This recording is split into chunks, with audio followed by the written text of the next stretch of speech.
Hey guys, MD Prepper here. Another book review.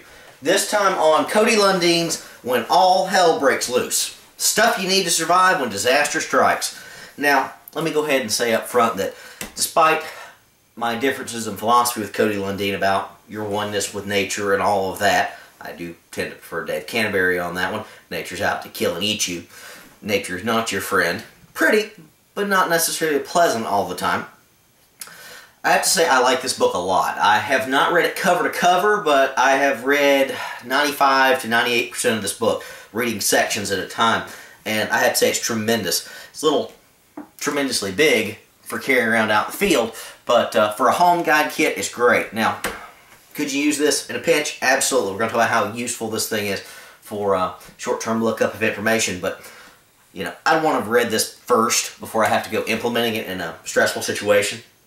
Know the information before you need it, you're going to be better off. Now, this is a very different philosophy of a book than Dave Canterbury's Survivability for the Common Man, aka the Pathfinder system. Pathfinder system is a one-man, out in the woods, SHTF, you gotta survive situation. So, this one, the Pathfinder book, is a wilderness book. Okay, this is for surviving out in BFE. This one prepares you more for urban survival. If I was camping or bugging in, that type of stuff during a snowstorm or any other kind of disaster, hurricane, tornado, earthquake, whatever, this book is probably going to offer me more usable information overall, which of course it should because it's a heck of a lot larger. I believe Dave Canterbury's book is about 160 pages. This one, let me see, I can't remember exactly, it is 450 pages. So a lot more info in this book. So it's good stuff. Now, what I really, really appreciate about this book is it makes it fun. It makes survival not all doom and gloom, but it lightens the mood a lot with its illustrations. It's got a lot of illustrations in here, every page or two, by Russ Miller, and I think that's great. I think that adds a lot to the value of this book, especially if you're trying to get somebody into prepping or just basic knowledge, and they're not that interested, okay? You just hand them Survivors, or John Wesley Rawls. It's a good book. Well, where's the pretty pictures? Pretty pictures are nice, especially if you're a younger reader, that type of thing, or just not that into things. Well, this is going to hold your attention. Let me show you here. I remember page 160 was one I personally liked. Let's see if I can find that. Talking about infectious disease and things that can get you out there. It's got the Fearsome Four. Wanted dead or deader. If you can see that right there, you've got parasites, you've got bacteria, protozoa, and viruses. As outlaw Wild West characters. And on the next page they talk about using tincture of iodine, 2%, to purify water to prevent those. And you got this cool little graphic of some cow trying to purify water, which I think is very cute. So, various pictures and images through this thing. Let's see if I can find something else I like that was entertaining. Let's go to the self-defense section. This actually covers some self-defense. If I can find that real quick for you. They talk about where to hit somebody, how to hit them, etc. Let's see. Here we go.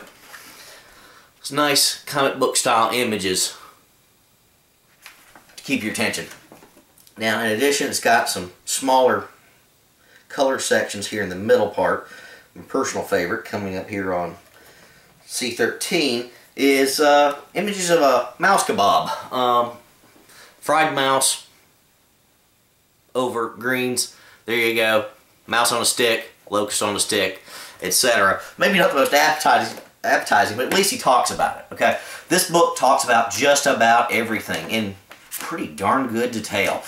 Typically retails for, I believe, $19.99. I got it for less than that. I can't remember how I ordered on Amazon or where, but I got it for about 16 bucks, something like that, I think.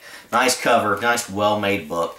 One of the major bonuses of this book is the index in the back. Let me try to find that here briefly. Starts on page 435 right here. It has an excellent index of all the topics you may want to need to look up in a hurry. This is a good way to find them quickly as opposed to just thumbing through the book and go, where in the world was that?